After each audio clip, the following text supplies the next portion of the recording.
Sejarah seringkali dibentuk oleh pemenang, dan bagi beberapa diktator paling kejam di dunia, masa kecil mereka adalah halaman pertama yang harus diubah.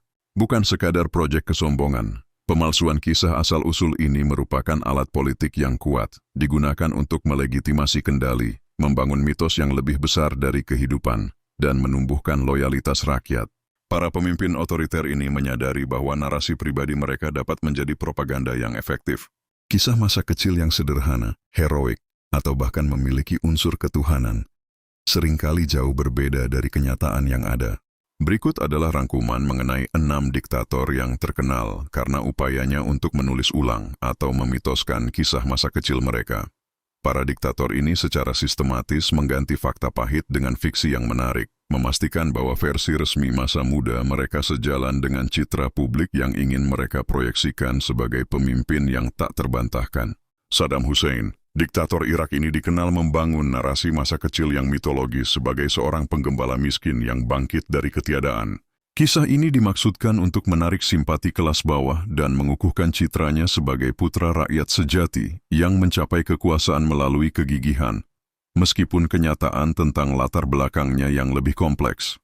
Joseph Stalin, untuk menghapus jejak-jejak masa muda yang mungkin dianggap biasa atau rentan, diktator Uni Soviet ini secara aktif mempromosikan citra dirinya sebagai sosok yang kejam dan tak kenal lelah sejak usia dini.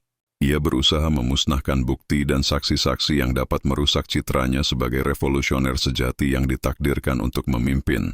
Kim Il-sung, pendiri Korea Utara ini merupakan contoh utama mitologisasi. Ia menciptakan kisah yang menggambarkan masa kecilnya sebagai pejuang gerilya yang sangat heroik dan berani.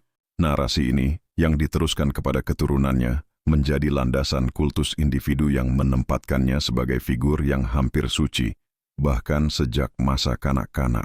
Adolf Hitler, pemimpin Nazi Jerman ini berupaya menutupi masa kecilnya yang agak tidak jelas dan gagal di bidang seni. Dalam propagandanya, ia mengganti kisah-kisah kekecewaan pribadi dengan narasi tentang dedikasi awal pada nasionalisme Jerman dan penderitaan sebagai seorang patriot, menyiapkan panggung untuk citranya sebagai penyelamat Jerman. Benito Mussolini, diktator Italia ini membangun citra dirinya sebagai seorang anak yang bersemangat dan pemberontak sejak dini, menunjukkan bahwa hasratnya untuk memimpin dan berkuasa telah tertanam sejak kecil. Hal ini bertujuan untuk menciptakan kesan adanya takdir kepemimpinan yang telah digariskan. Fidel Castro, meskipun ia tidak sepenuhnya memalsukan masa kecilnya yang relatif berkecukupan, Castro berusaha merangkai narasi agar menekankan bahwa perjuangan dan kepeduliannya terhadap kaum miskin sudah ada sejak ia masih sangat muda, bahkan ketika ia berada di lingkungan yang lebih istimewa. Narasi fiksi ini bukanlah sekadar cerita sampingan, melainkan pondasi legitimasi kekuasaan mereka. Dengan memproyeksikan diri sebagai sosok yang sudah terpilih sejak lahir, atau sebagai individu yang bangkit dari kesulitan besar untuk menyelamatkan bangsa, para diktator ini secara efektif mendepolitisasi kekuasaan mereka.